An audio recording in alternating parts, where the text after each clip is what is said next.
We are out here at Antelope Island. I started off this segment once already, and here's kind of what it ended up being. Jack and I are out at Element Island. Element Island. We're out at Antelope Island, and there's quite a squall coming in here. Jack, come here, bud. Come here. And Jack is being a little put off by the thunder and lightning that's going on there.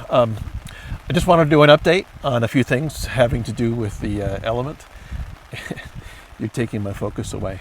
So I move into there. There we go. How's that? Is that better? Okay. There we go. See if it'll track me a little bit better that way. And this is one of my favorite places to go through and shoot video.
So now Jack has settled in a little bit.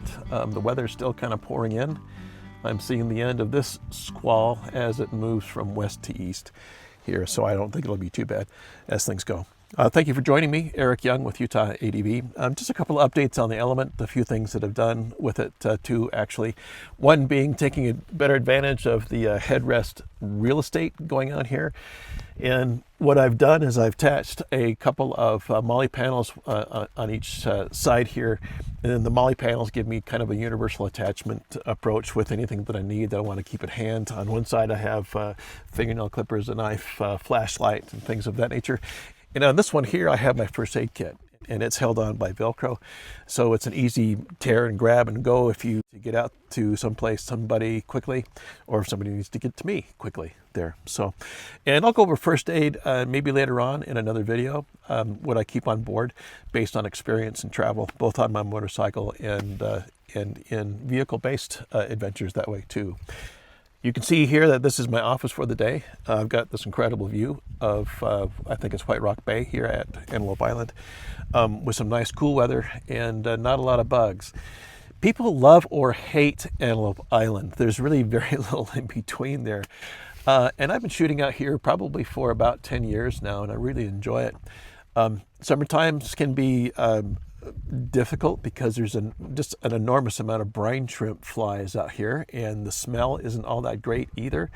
But on a stormy day like today, it's a great place to be. A little breeze going on. I can, from my point of view here, there are a buffalo down near the shoreline there that I could see. And it's just a nice place to come to. It's about 35 minutes from my building where I live in Salt Lake City. And it's a nice break from the city to get on out. So this is where I'm going to go through and post this video. Another thing that's been really critical to me in my travels is communication, is comms. And while I have my trusty cell phone, my iPhone, and it does everything that I really need. When I'm off-road and if I'm out of any kind of coverage area that way, I want to have some ability to be able to communicate out there. Now in the past, I've used some satellite communicators, text communicators, and they worked relatively well. Depending on the satellite system that you're getting into. And if you've ever looked for any kind of a satellite uplink device, such as an inReach, or there are a number of other ones that are out there that just don't come to mind, you'll see a pretty broad range of prices that are going on there. And the ones that are the most expensive, like the inReach satellite communicator, it runs $300. Its competitor runs about $150, but the biggest difference between those is that inReach uses the Vanadium satellite network, and the other ones don't. They use a different network. And it's been my experience in my motorcycle travels that the only network I've really been able to depend on is that Iridium network. I hope I'm saying that right. Oh well, we'll figure it out. I'll put it down here. If I'm not saying it correctly, I'll put the name down. My point being, you're going to pay for the one that's going to give you the most reliable satellite service there. So that aside, for vehicle-to-vehicle communication, I've used a number of different types of radios. I've used just your typical handheld family type of walkie-talkies, and then I also had a GMRS CB type of radio installed in my vehicles with a stealth antenna, and that way I always had it handy. I was always able to communicate.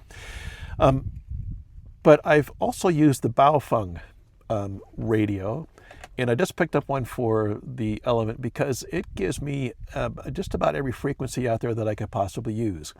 I can scan police channels with it. I can listen to ham radio channels. I can't operate unless I have a ham radio license, okay? And I can also dial it in to pick up GMRS radio signals too, all the channels there. And I've used that before, and it's worked out really, really well for me with a range of about 3 miles or so. I'm using the U5R, I believe, and you can find it online on Amazon for just the radio alone with a battery and a headset for $16. Back when I bought my first one, it was $50. So I picked one up, and then I bought an accessory battery that can charge off my 12-volt system off of the Vanadium. So it's always charged. And then I mounted it with a RAM mount. It's a RAM adjustable mount. It has a 1-inch ball on it. And then there is a mount made specifically for the Baofeng radio that also has a 1-inch ball that receives into the articulating arm on the mount. And it's handy. It's just right there whenever I might need it. So those are the 2 additions that I've done so far, just since the last episode here on Utah ADV. I did have a chance to go out to Dead Horse Point a couple of weeks ago. The fire that's coming out of Monroe, Utah was still delivering quite a bit of smoke across that region of the state of Utah. So you can see in these images, it kind of settles in there. What's interesting is at nighttime when the temperature's cool, the smoke settles down into the valleys, and then in daytime, in the mornings when the temperature starts to rise, the cloud of smoke rises up as well.